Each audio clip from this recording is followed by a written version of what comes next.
Los Angeles, and we're going to be looking at some verses from this book, the Caitanya-caritāmṛta, written by Krishna Das Kaviraj. And this is a book written about the life of Chaitanya Mahaprabhu, who really was the one who started the Hare Krishna movement about little more than 500 years ago, although it was, of course, A.C. Bhaktivedanta Swami Prabhupada who took the movement out of India throughout the world. So I wanted to look at a few verses here that I thought would really be very exciting and very inspiring. At least I found them so, and I was really wanting to share them. So we're looking at the Madhya-līlā. Madhya means the middle, so this is the middle Līlā, chapter 22, called The Process of Devotional Service. And this is when Caitanya Mahaprabhu, if you're not so familiar, the altar here on the left is Caitanya Nityananda, when he's explaining the process of bhaktiyoga. And he gives this really wonderful verse in text 105. I will just read the translation. It's when transcendental devotional service, by which love for Krishna is attained, is executed by the senses, it is called sadhana bhakti, or the regulative discharge of devotional service. Such devotion eternally exists within the heart of every living entity. The awakening of this eternal devotion is the potentiality of devotional service in practice. And Srila Prabhupada wrote a short commentary on this verse, which I'd like to read, and then I'm just going to read another couple verses that don't have commentary. So Srila Prabhupada's commentary on this verse, he says this verse is found in the Bhakti-rasamrita Sindhu 122, because living entities are minute atomic parts and parcels of the Lord, devotional service is already present within them in a dormant condition. Devotional service begins with Shravanam Kirtanam, hearing and chanting. When a man is sleeping, he can be awakened by sound vibration. Therefore, every conditioned soul should be given the chance to hear the Hare Krishna mantra chanted by a pure Vaishnava. One who hears the Hare Krishna mantra thus vibrated is awakened to spiritual consciousness or Krishna consciousness. In this way, one's mind gradually becomes purified, as stated by Sri Chaitanya Mahaprabhu, Chaito Darpanam Arjanam. When the mind is purified, the senses are also purified.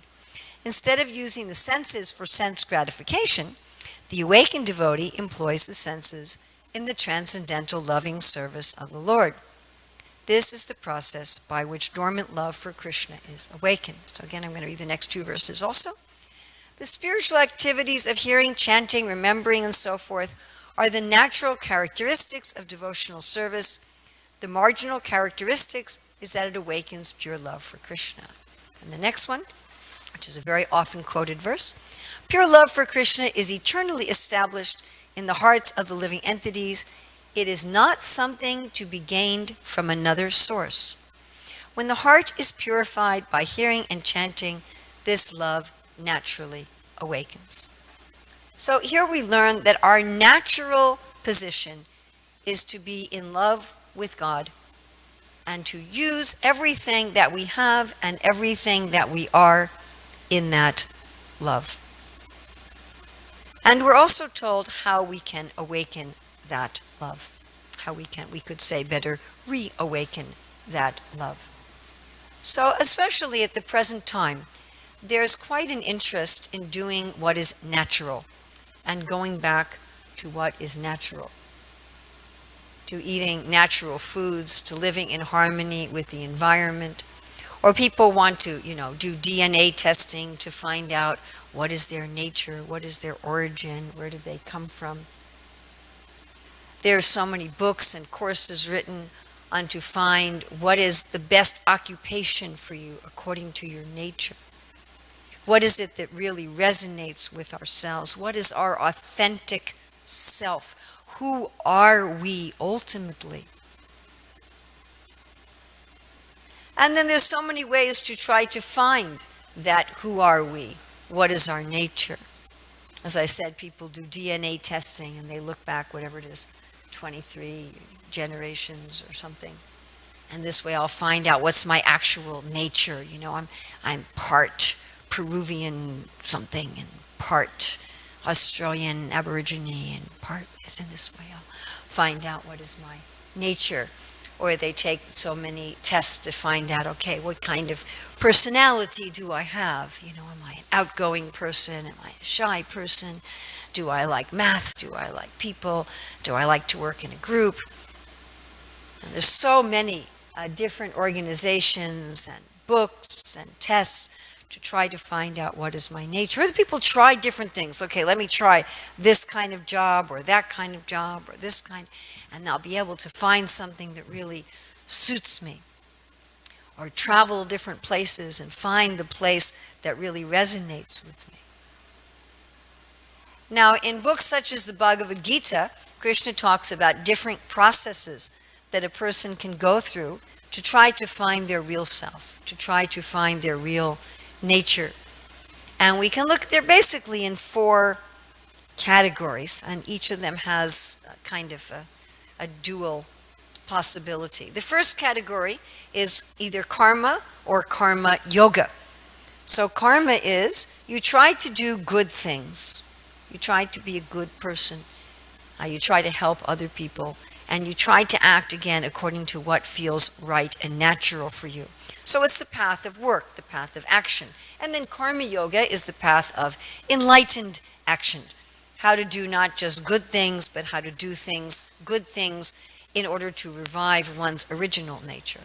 And then the next process is gyan, or knowledge, philosophy.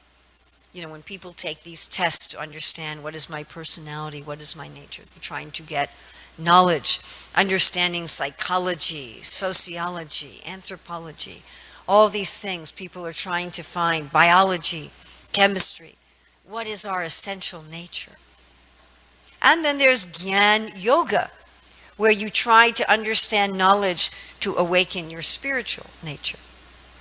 Then there's the path of meditation, Dhyan Yoga, where you withdraw your senses from the world and you make your mind very still.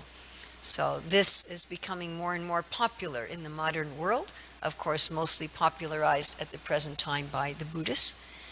And so just regular meditation would be you try to make your mind still, you fix your mind on one object, and when you make your mind still, you experience peace, you experience joy, and you get some realization of who you are.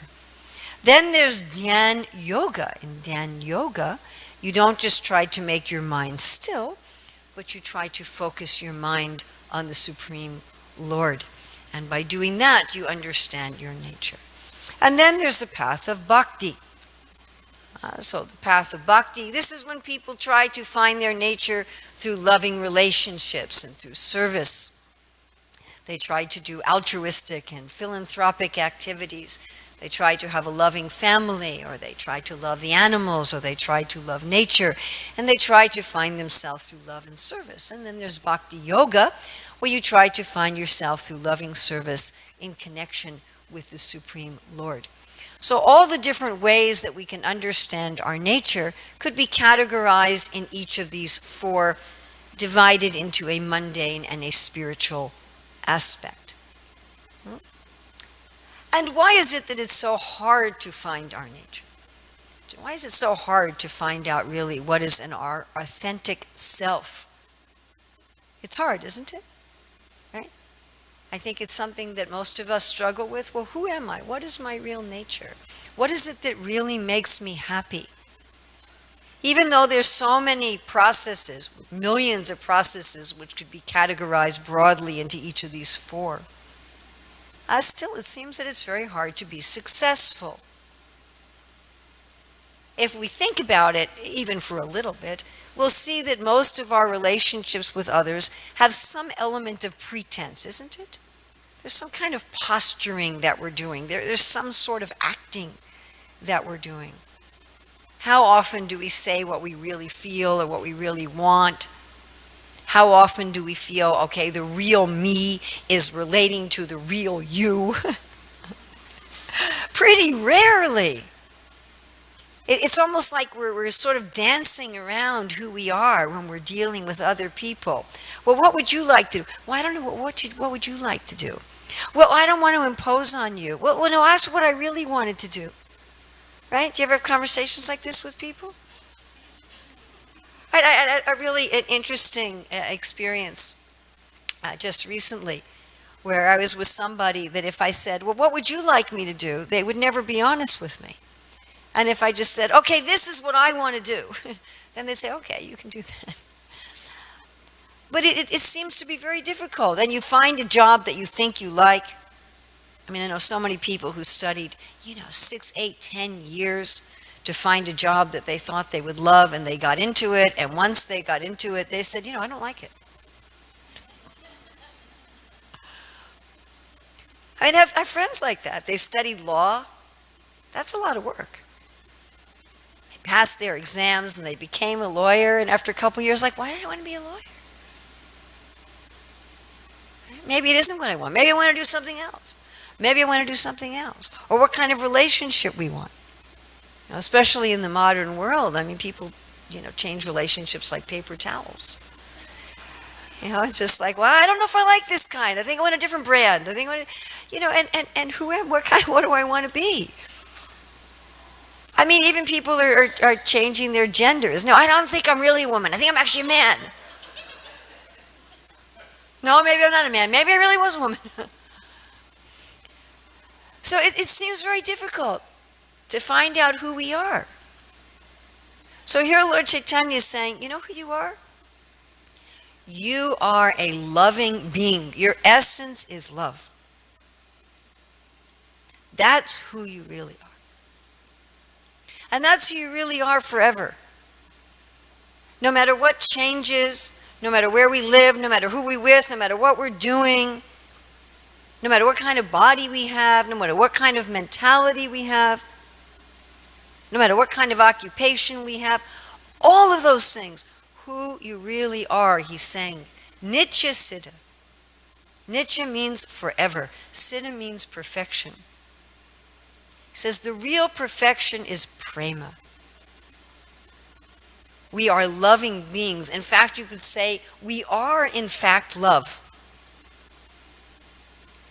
And when we are loving, only when we are loving, do we say, yes, now I am authentic. Now I am real. But you can't just stop that we are loving. We are loving who or what? Because if I just say loving, remember I talked about the 4 ways people try to find authenticity, right? Through action, through knowledge, through meditation or mastery of the senses and mind, and through love. And there's a material kind of love. I can try to love my pets, my spouse, my parents, something, so many things, my computer, right? I can love my car. So just that I'm loving isn't enough. Because if we're loving the wrong object, we don't feel authentic. Have you noticed that also? In fact, it can be very frustrating. You're loving and you're loving and you're loving and you're loving and you're loving and you're loving and you're loving and you're loving and you're loving and you're loving. And the object of your love doesn't even, your computer doesn't notice that you love it. Doesn't say, thank you so much for putting me in a protective case. You're so kind. It doesn't notice it at all. And a lot of times the people that we love don't notice it. Have you noticed that the people that we love often don't notice that we're loving them? Right?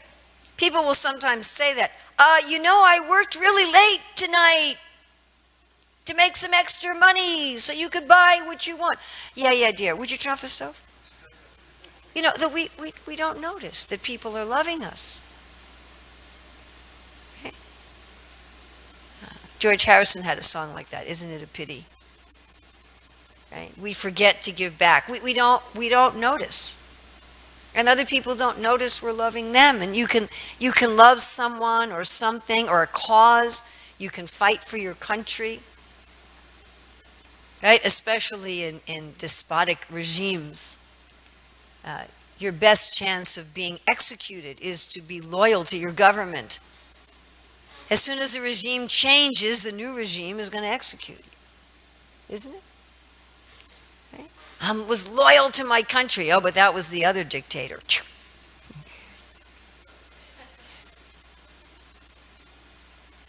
So we have to have the right object of love also, if we want to be authentic, if we want to find who we really are. So this is really interesting. Okay, are you ready? You got to hold on for this one.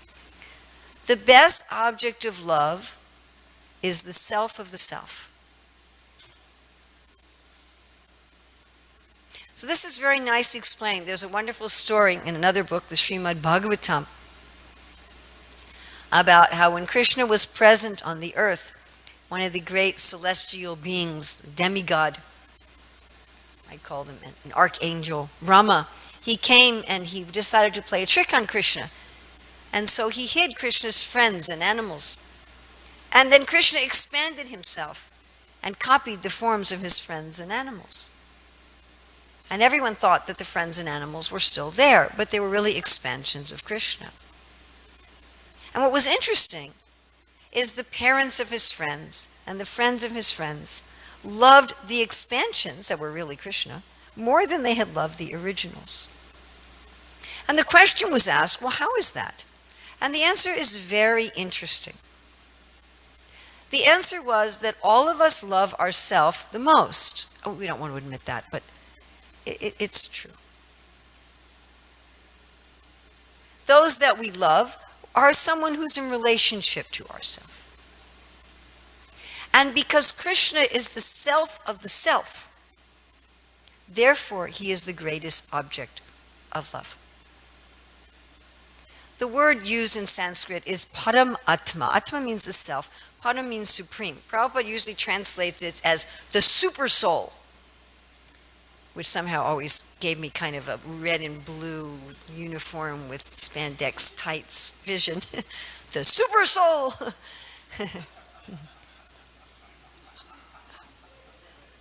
Para means the ultimate soul, the soul of the soul, the soul of the world, the essence of the essence. If our ultimate object, people often talk about, well, you should love yourself first, which is true. You should love yourself. But the ultimate self of the self is Krishna. When we love Krishna, we are loving the super self, the self of the self. And then love for ourselves and love for everyone else is included. Now that doesn't mean that we are Krishna and Krishna is us. People sometimes think that, well, if he's the super soul or the super self and he's the self of the self, then I'm him and he's me. But no, we have some idea in this world that I'm part of a family and therefore if I love the family, that will help me too. I'm part of a country. If I love the country, that will help me too. I'm part of a community. If I love my community, that will help me too because I'm part of the community. But still, I'm an individual. So Krishna's an individual and I'm an individual, and yet he's the self of the self. So when I give my love to that object, to Krishna, because he is the self of the self, I am a part of him. He is the whole of which I am a part. Then I feel completely satisfied. Also, Krishna is very amazing that he notices everything we do for him in love. Everything. Everything. First of all, he notices everything we do anyway. Hridaya Arjuna Tistati, he says, I am in everyone's heart. He's hearing everything that we think. He's seeing everything that we do. Matasmatir Jnanam Apohanam Cha. He's giving us intelligence. He's actually aware of everything that we do. And he's grateful for anything we do for him in love, even the smallest thing. Whereas generally people in this world don't notice even the big things we do. They don't even see them. What to speak of being grateful for them, yes? But he notices the smallest thing. I like to give this example. I was visiting someone's home once, and on their altar, they had, generally on the altar, you see that there's cups of water put by the deities, so they have something to drink. Because Krishna says that, Patram Pushpam Palam Tvayam. Yo me bhakti prajati tadaham bhakti paritam ashnami prayatat. No? Says you can offer me a fruit, a flower, a leaf, or water. So we give Krishna some water. So these people in their sacred space, in their house, in their altar, they put cups of water, but the deity forms they were worshiping were very small. And so the cups were very small. I mean, they were literally like this big. And you could only fit one eyedropper's worth of water into this cup, like maybe a milliliter. And I was thinking, Krishna accepts a milliliter of water if it's offered with love. The smallest thing. That doesn't mean we should do tiny things for Krishna and say, okay, well, you can be grateful with that. But the point is that he is. He's grateful for a flower. He's grateful for a flower. He's grateful if you just say, Krishna, one time. I was with Srila Prabhupada in 1975 in Philadelphia, and he was telling the story of a Jamil who had become a very degraded criminal. And he had called his child by name of Krishna, Narayana, and when he was dying, he called for his child. And the devotee reading, it was a rough draft of the book, and so he was reading, and he called out 3 times, Narayana, Narayana, Narayana. And Srila Prabhupada said, no, once is sufficient. I did not say 3 times. So to just call his name, even if you don't intend to call his name, if you say, let's go to the Cinerama and watch the latest violent movie. Oh, Rama? You said Rama, Krishna says? You said my name? Oh.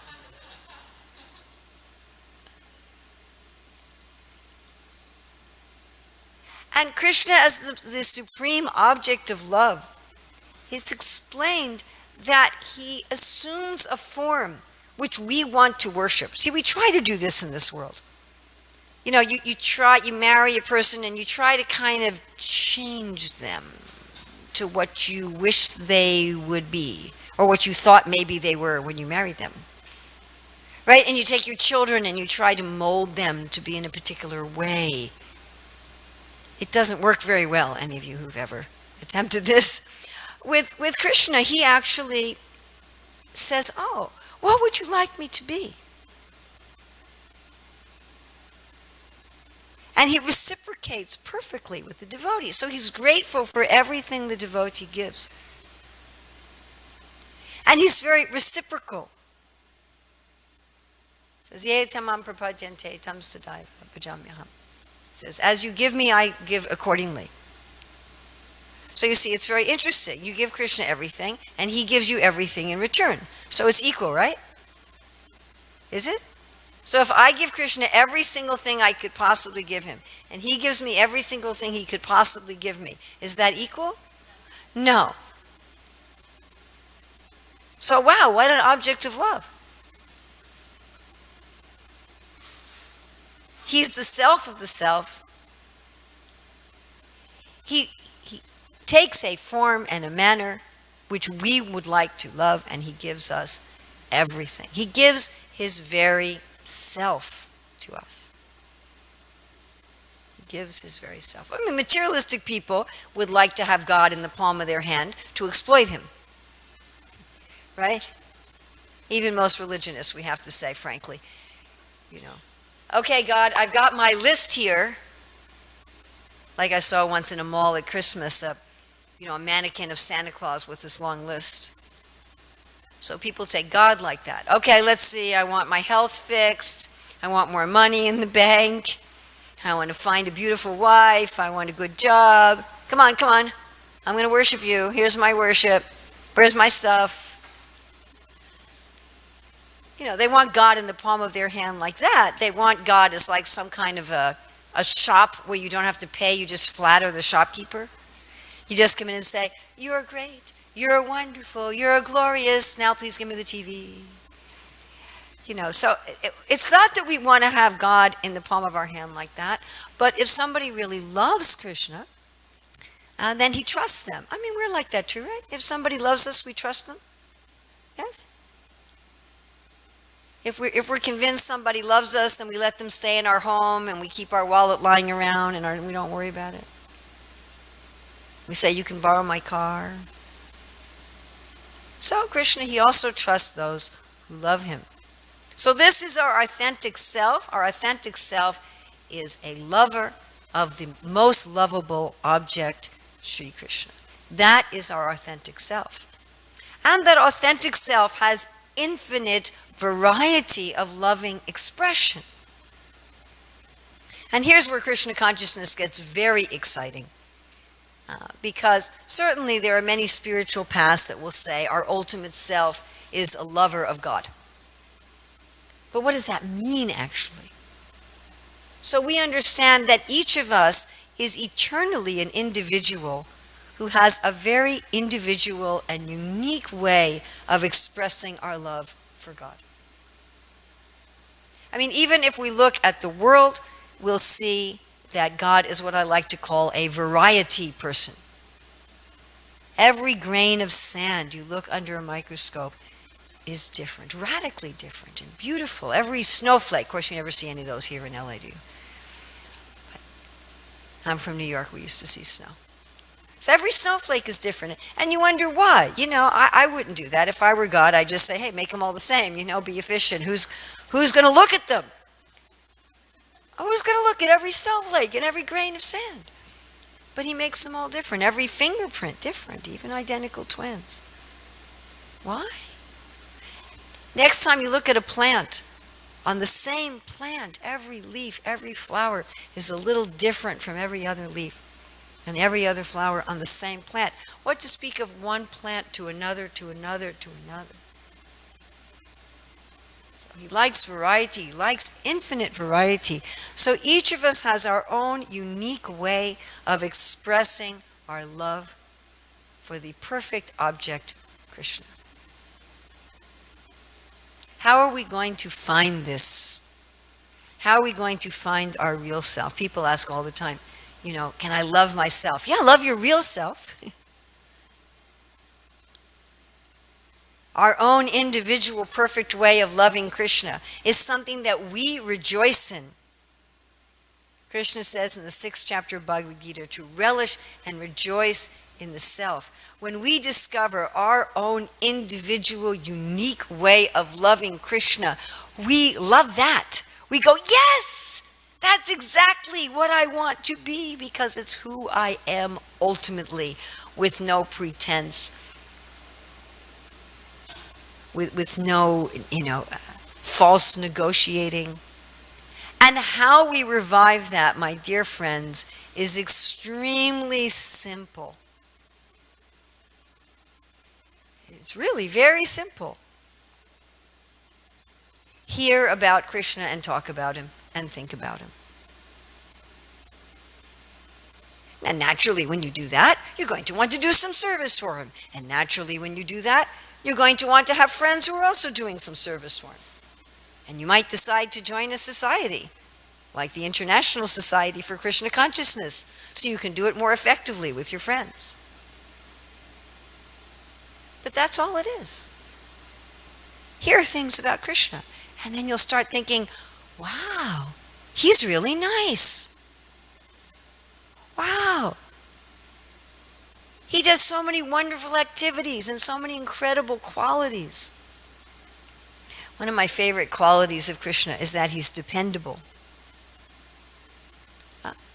And what are the examples given that he's dependable? And I just love this. It says the atheists, those who are demoniac, those who are evil, they know they can depend on God. That if they follow the universal rules, he won't punish them. Can you imagine? What religion teaches this, my dear friends?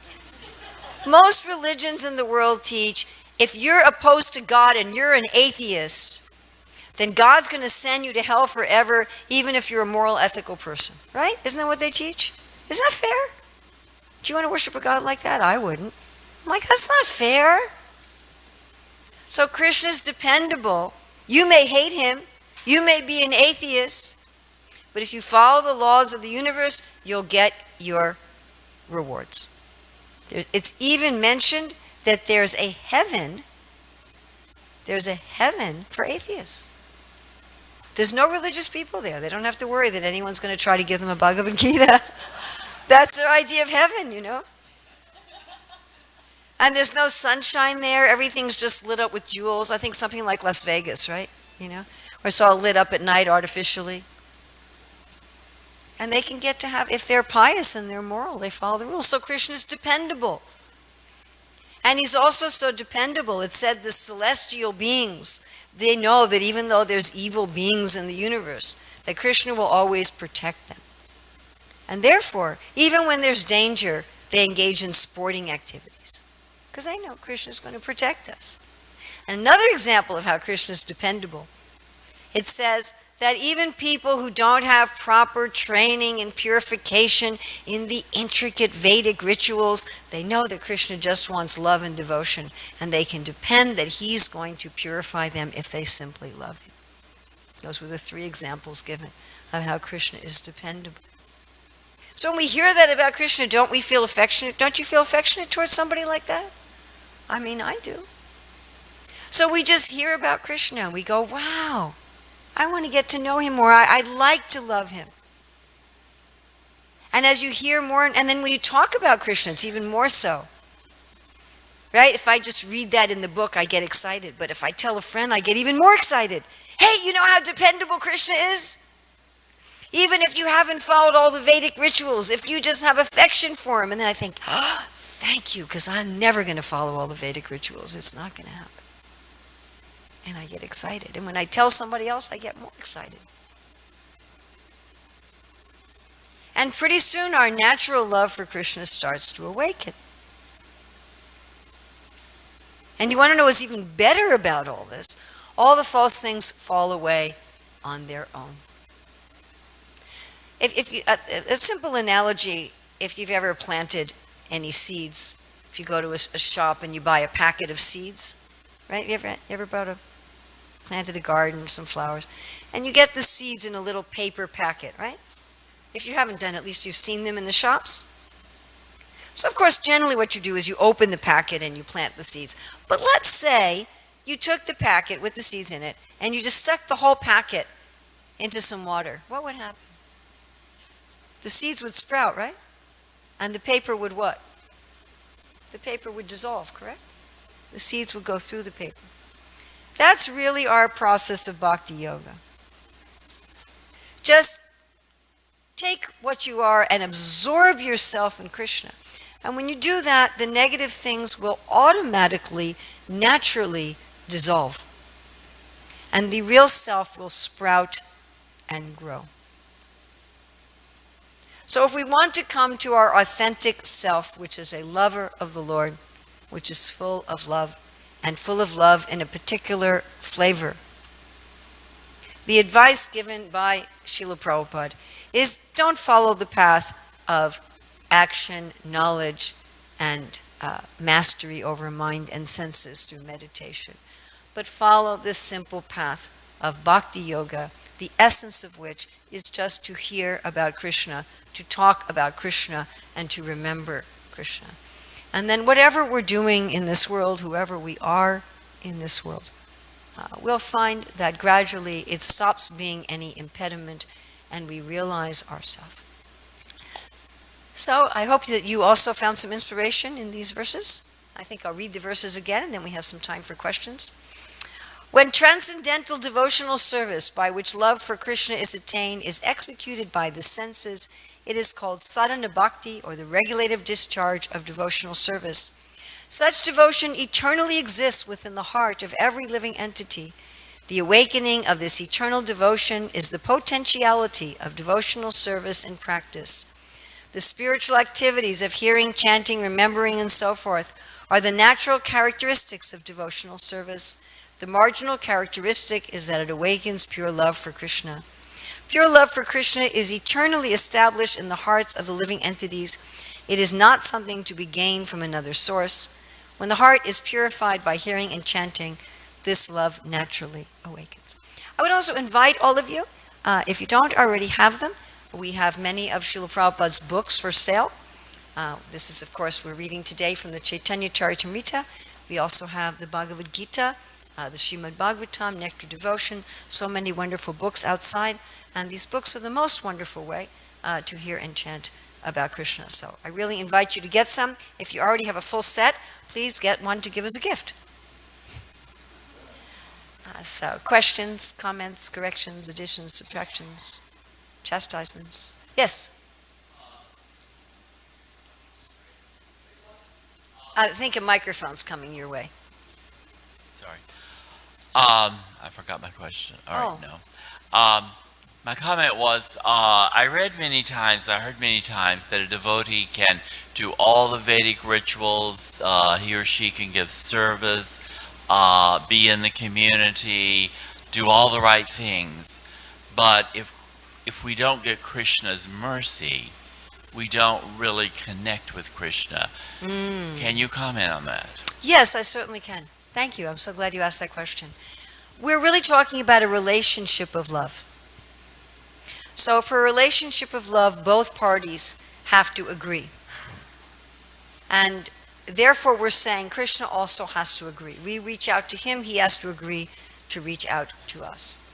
So if one takes up the process of bhakti as if it was something mechanical, okay, I am going to read for an hour and a half every day, and I am going to talk about Krishna for 2 hours every day, and I'm going to tick off all the boxes, and I'm going to get love.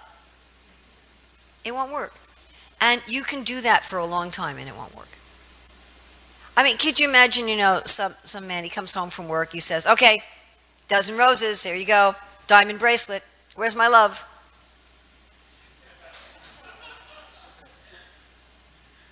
It doesn't work. That's not love. You can't, what was the quoting twice from the Beatles tonight, can't buy me love. It doesn't work.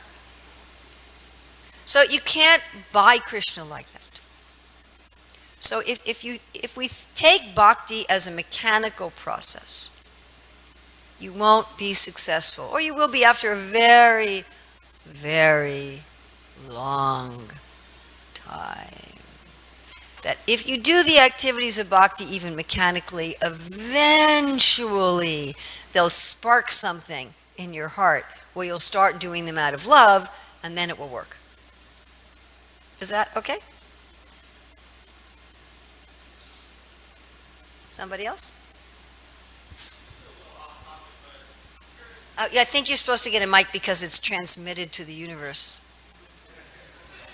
And if you don't have a mic, then I have to repeat your question. If the soul is never born and never dies and it's eternal, yes, then how do we account for the increase in population? Oh. And also then the third point of it is that, well, I'll let you talk about that. Okay. Well, souls are not only in human bodies, so there are also souls in animal bodies and plant bodies and bug bodies. So if you get more humans, then you have fewer bugs. That was the third part. Is the number of jivas fixed? Is the number fixed? The number of souls fixed? We're just told that it's uncountable. And so I don't really know how to answer that question. I think that's probably a question that's beyond the conceivability of my human brain. I had asked another teacher. I think it's like beyond, what do they call that? Beyond my pay grade? I think that's a beyond my pay grade question. And I'm still confused. Yeah, my sense about that kind of question is it's something you have to just directly realize that you can't theoreticize, is that a word, about it? But we're just told the number of living beings is uncountable. The other Acharya had said something about souls coming from other planets and other universes. That's also something true. Like that. So. That's also true. That's also true.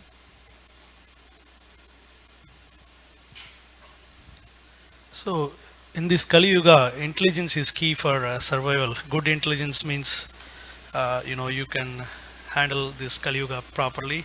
Okay. So, what is good intelligence versus like low intelligence in Kali Yuga? Good intelligence is to say, I don't have a very long life in Kali Yuga. I don't have a whole lot of time. Let me use it for the most important thing, which is to find out myself. Let me put the most important thing first. That's good intelligence. And otherwise, if you have a 230 IQ and you're a rocket scientist, but you're not trying to understand your real self, then we would say you're not particularly intelligent. And if you've only got an IQ of 60 and, you find it hard to do two-part math problems, but you're realizing yourself, then you're the most intelligent. So one thing is, I love hearing Bhagavatam or Bhagavad Gita. So is it hearing is better than chanting?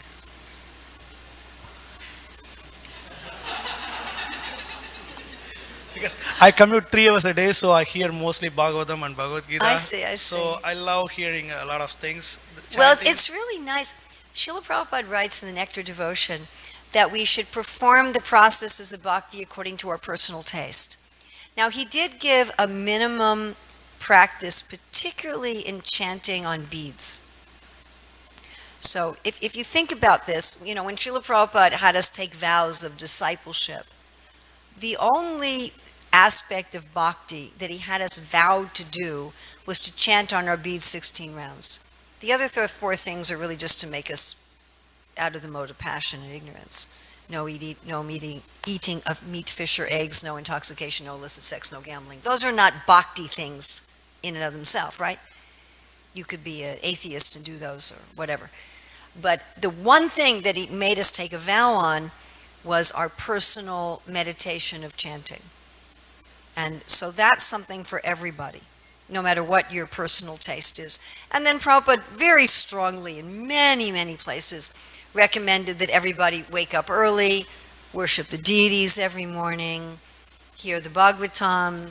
So those were also things, he didn't make us take vows about that, but that was also something that he strongly, repeatedly emphasized and recommended for everybody.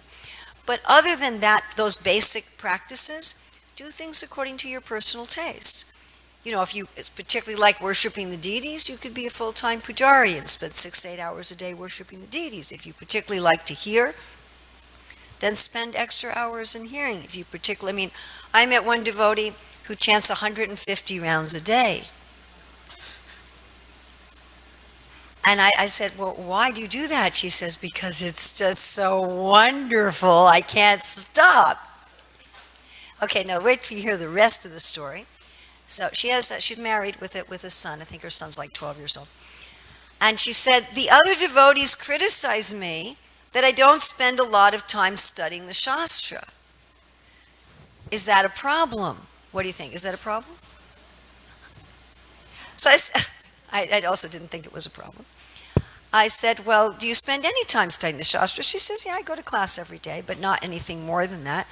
I said, would you like to do more than that? She said, well, all the devotees have made me feel really guilty about it.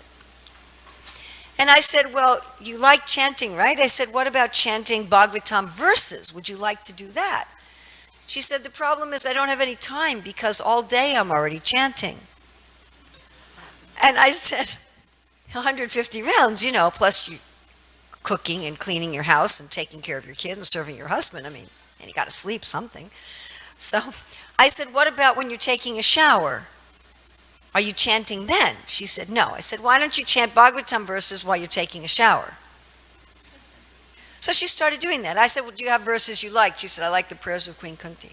I said, why don't you chant them while you're taking a shower? I said, and then if anyone says to you, you're not spending enough time on Bhagavatam, you can say, well, I'm doing that every day in the shower. So she was happy. Is that all right? Okay. Yes. Microphone over here, please.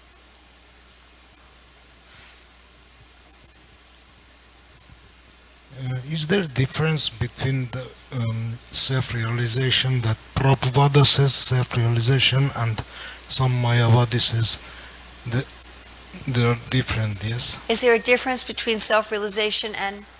Self-realization that Prabhupada says self-realization. Prabhupada's self-realization, yes? What does he understand by that? And Mayavadi says Oh, and also Mayavadi's self-realization. What's the difference between? What's the difference between Prabhupada's self-realization and Mayavadi's self-realization? Okay, so Mayavadi's self-realization is just like if you say, oh, I'm alive. And that's your self-realization. I mean, think of it materially speaking. You know, let's say materially speaking, you got into some kind of accident and you were in a coma for a while and you finally came out of the coma and you're like, I'm alive! I exist! And Prabhupada's understanding of self-realization is, what is my name? What is my form? What is my service? What is my relationship with the Lord? How do I express my aliveness in love? In a very particular, individual way. Is that okay? Yes, Sundari. Microphone. Wait for the microphone. Okay, I have a question about, it's a little bit off tangent, but okay, Lord Brahma is supposed to be it's a position that the soul changes every... Different souls take that position, yeah. Okay, so in this particular creation, Lord Brahma is also a member of the Parampara, right? Correct. So is this member of the Parampara permanent, and is he temporarily Lord Brahma, or is Lord Brahma permanently a member of the Parampara, and that member of the Parampara changes? I think that's another above my pay grade questions. The particular living being who's Lord Brahma, who's a member of our Parampara, is not always Lord Brahma. Right. Is there always a Parampara that starts with whoever happens to be Lord Brahma? I have no idea. Because That would be another universe and another creation. And I just don't know. Because Prabhupada is always a member of the Parampara, right? Excuse me? Srila Prabhupada is always going to be a permanent member of the Parampara. In this manifestation, yes, like that. But as far as like in other universes and other than, I have no idea. I really have no idea. Okay. I mean, I'd be wildly guessing. We have 2 minutes to 6. Okay. One thing I was trained was not to wildly guess. Someone who didn't ask, this gentleman over here. One thing I was trained by Prabhupada and the devotees is don't wildly guess. Sorry, this may not relate to many, or I hope it doesn't sound very mundane, but referring to being who you are or who you were, is the devotee allowed to be an athlete? Allowed to be An athlete. an athlete. You're talking about in this world? Yeah. Well, there's one gentleman named Peter Burwash, who was, now he's older, but he was one of the top tennis athletes in the world. And when he met Srila Prabhupada, Prabhupada said to him, play tennis for Krishna. Does that answer your question? I really hope so. It's just for certain. Because of the whole vegetarian, not meat eating. There's certain sports that the balls are made of leather, gloves. Oh, that kind of question. I think for a question like that, it's better if one accepts a particular guide or guru in spiritual life and brings that a question. That's because that's such a personal question. If one says, in my particular job, in my particular occupation, I am obligated to use such and such things, am I allowed to use them or should I change occupations? I would say that's a very personal, detailed question, and that's one reason that we should have a personal guru who can guide us in spiritual life and mentor us in spiritual life, because the answer to that question may change from one person to the next. Does that make sense to you? That's not the kind of thing you can give as a general principle. The general principle Krishna gives is that every occupation has fault, just like smoke covers fire. So whatever occupation you do, you're not going to find any way of life where there's no fault. That's just not going to happen. Krishna says it's not going to happen. There's going to be some fault. Is that an acceptable fault in a particular person's occupation? Is a personal question. Is that okay? Sorry to not be able to, but I wouldn't be proper. So do we have to, and now it's 6 o'clock? Yes. I just wanted to know that when you're being put through so many tests and you feel like you finally got it and there's one more, what else can you do to feel like you finally got it? You feel like, okay, I've done this for you, I've done this for you, I've done this for you, and you're putting me through so much more. What else can I do? What else can I give to Krishna? There does come a time when even though things are dynamic, they're not painful. So once we come to a stage called nishta, which means we're at least 50% free of passion and ignorance, the struggle, the hard struggle with determination is over, and things come automatically. So you don't feel like this is a really heavy test, and what more can I do, and I'm agonizing. That doesn't go on forever. It doesn't. However, our growing and our expanding and that dynamic of love goes on forever. So I'm not sure if that answers your question.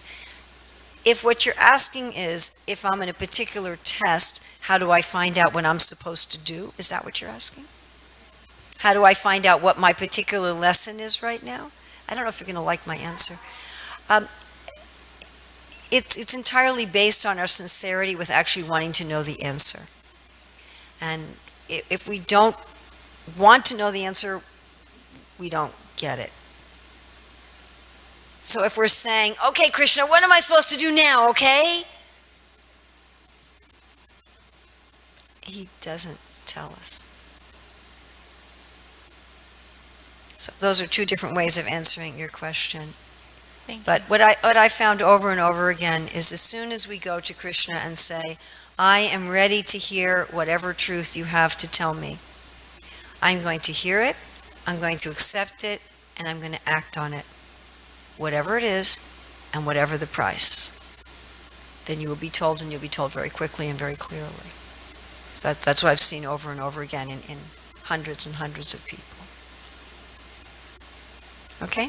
Thank you. I hope one of those answers was an answer for your question. Thank you very much. Srila Prabhupada ki jai.